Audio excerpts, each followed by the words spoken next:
Welcome to the Rim Brake Rodeo. We hope this video helps. In this video, I will explain how to replace a Miata water pump. First, gather all your necessary tools, including a socket set, various wrenches, and a suitable drain pan. You'll also need a new water pump, fresh coolant, and new gaskets to ensure a proper seal. Always make sure your engine is completely cool before you start, as working on a hot engine can be dangerous and cause burns.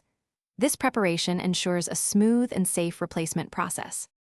Next, you'll need to drain the old coolant from your Miata's radiator and engine block into a suitable drain pan. Once the system is empty, proceed to remove the accessory belts, such as the alternator and power steering belts, to gain access. You might also need to unbolt and move components like the alternator itself. Then, carefully remove the timing belt covers, followed by the timing belt, ensuring the engine is at top dead center.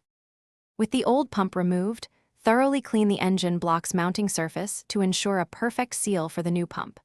Apply a thin bead of RTV sealant to the new gaskets, then carefully install the new water pump, tightening bolts to the manufacturer's specifications.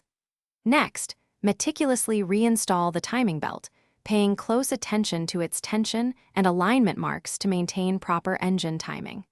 This step is crucial for engine performance. Finally, reattach all the components you removed, including the timing belt covers, alternator, and power steering pump, along with their respective accessory belts.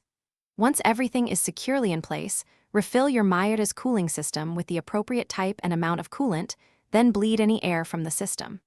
Start the engine and check for any leaks. Remember to check the description for a link to the new Kindle Paperwhite, as well as other great deals you might enjoy. Thanks for watching. Consider subscribing if we helped you.